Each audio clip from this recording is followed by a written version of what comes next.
మనం ముందుకు పోవాల్సిన అవసరం ఉంది. అందుకే ఈ రోజు నేను ఒకటే మీ అందరికీ హామీ ఇస్తున్న, మీ ద్వారా ప్రజలందరికీ, మనది ప్రజాప్రభుత్వం.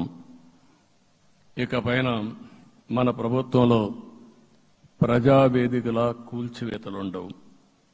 3 రాజధానులంటూ రాష్ట్ర భవిష్యత్తు ఆటలాడే పరిస్థితి ఉండదు. మన రాజధాని అమరావతి, అమరావతి రాజధాని. విశాఖపట్నం ఆర్థిక రాజధానిగా, ఒక ప్రత్యేకమైన సిటీగా, ఆధునికమైన నగరంగా తయారు చేసుకుందాం. దాన్ని ఎప్పుడు కూడా నేను కంబైన్డ్ ఆంధ్రప్రదేశ్ కూడా గుర్తుపెట్టుకున్నాను.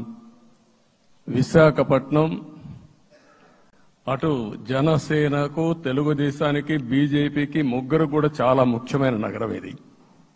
ఎందుకు నేను ఈ మాట అంటున్నానంటే, లాస్ట్ ఎలక్షన్లో 2014లో హరిబాబు అక్కడ ఎంపీగా గెలిచారు.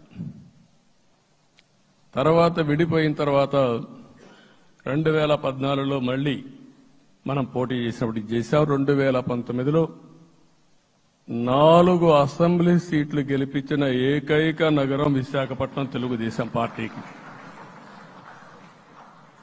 అదే మాదిరిగా ప్రజల్లో గణనీయమైనటువంటి అభిమానం జనసేన అధినేత పవన్ కళ్యాణ్ గారి పైన ఉంది. ఈ 3 కలిపి నిన్న ఒక సునామీ మారిగా వచ్చింది. అక్కడ ఒక్కొక్క సీట్లో మీరు చూస్తే 90,000, 90,000, 70,000, 80,000 మెజారిటీ గెలిపించారంటే ఆనాటి ముఖ్యమంత్రి విశాఖపట్నాన్ని రాజధానిగా చేస్తాను, ఎన్నికలవుతానే అక్కడే ప్రమాణ స్వీకారం చేస్తానంటే నువ్వు రావద్దు అని ప్రజా తీర్పిచ్చిన రాజధాని నగరం విశాఖ నగరం. అంటే ఎలాంటి టెంప్టేషన్ కూడా లొంగలేదు వాళ్ళు. ఇది ఒక అనుభూతి. విశాఖపట్నాన్ని మర్చిపోయే సమస్య లేదు. తగిన గుర్తింపు ఇస్తాం, అభివృద్ధి చేస్తాం.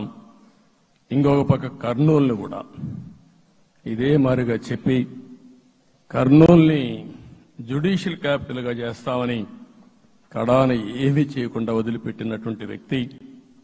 ఈరోజు మీరు ఒక్కసారి గుర్తుపెట్టుకోవాల్సింది, నేను చాలా ఎన్నికలు చూశాను కానీ రాయలసీమలో 1 సైడ్ ఎన్నికలు జరిగాయి. బ్రహ్మాండంగా ఓట్లేశారు. ఓట్లేయడమే కాదు, ఊహించినటువంటి మెజార్టీస్ ఇచ్చారు. ఇది నేను కొంచెం భయపడ్డాను బిగినింగ్ లో, కానీ ఊపు చూసిన తర్వాత మాత్రం అనిపించింది అందరూ ఎక్స్పెక్ట్ చేశారు రాయలసీమలో కొంచెం ఇబ్బంది ఉంటుందని. అలాంటి రాయలసీమ తిరుగుబాటు చేసే పరిస్థితికి వచ్చింది. దానికి కూడా మన అందరి మీద బాధ్యత ఉంది. కర్నూలుని అన్ని విధాలా అభివృద్ధి చేసే బాధ్యత Telugu Desam party, Janasena, BJP, NDA కూటమి తీసుకుంటామని కూడా హామీ ఇస్తున్నాను.